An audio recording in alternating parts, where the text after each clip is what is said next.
Well, good morning and welcome to our devotional time. I'm going to continue looking at Genesis here, and actually I'm going to go back a little bit in chapter 2 before we continue on past Seth's story here. And I wanted to remind us of the creation of the heavens and the earth, of Adam and Eve. And in chapter 2, verse 4, it's attributed to many that Moses wrote this book. He says, these are the generations or the genealogical accounts of the heavens and the earth when they were created. And what I wanted to do when I looked at that verse right there is that I wanted us to understand as we're reading this that there's a lot about the line and a lineage of a family. And Moses talks about how not only the earth had a lineage, but the heavens as well. And that seems kind of strange that he would talk about that. How are the heavens, how do they have a genealogical line? But the idea here is, as we trace the generations through humanity, that we can also trace the generations through the heavens as well, is what Moses is implying here, that we can look at it that way. And, many of us, we might say, well, I know the sun and the stars, they were created to give light to the earth. And, yep, that's exactly right. But if you think about it, the light was there before the sun and the stars were created. God produced enough light that wasn't necessary. And so that wasn't the primary purpose of the creation of the sun and stars, at least is what I can get out of this. Scriptures tell us they were created to divide between day and light, and which is very different than just giving light to the earth, and also to serve as signs and for the festivals and for the days and the years. So it's accounting, it's a genealogy, so to speak, for the heirs of the earth. Is the purpose of the creation of the sun and the stars, the things placed in the heavens. And when we come back to earth and we look at humanity, let me give you an example here of tracing genealogy. Enoch walked with God for 300 years after he had Methuselah, and he had sons and daughters.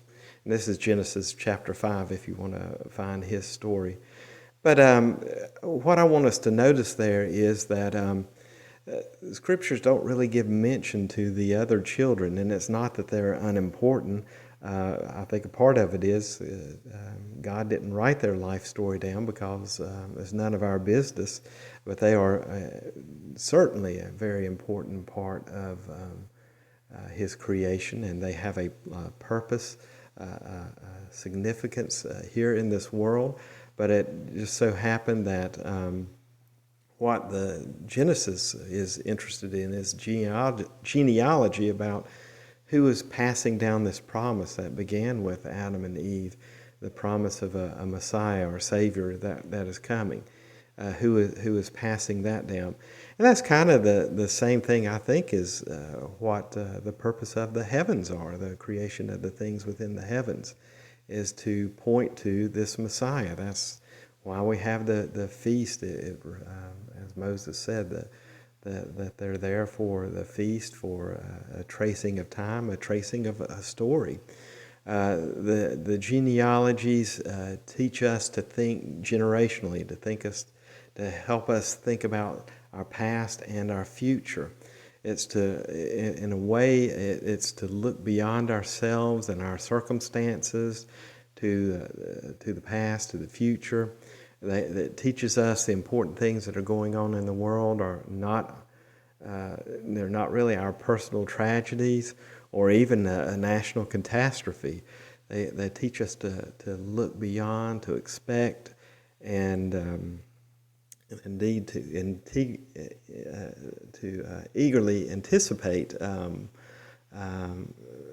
this heir that was prophesied for Adam and Eve. And so in a sense, each generation is given signs through the heavens and through the line of humanity to look for Jesus. And that's what I wanted to think about today, that that's basically what Genesis is all about, to help us learn in our life not to be overwhelmed by the tragedies in our personal life, as well as catastrophe and maybe seen nationally, but these lines are created. The past the past generations help us to look to our future, to look for Messiah. And so I want us to keep that in mind this week, and maybe look for some other thoughts that way as you continue to study Genesis as well. Well, I trust that you'll have a great day. I pray God's peace be with you. We'll talk to you soon. Bye now.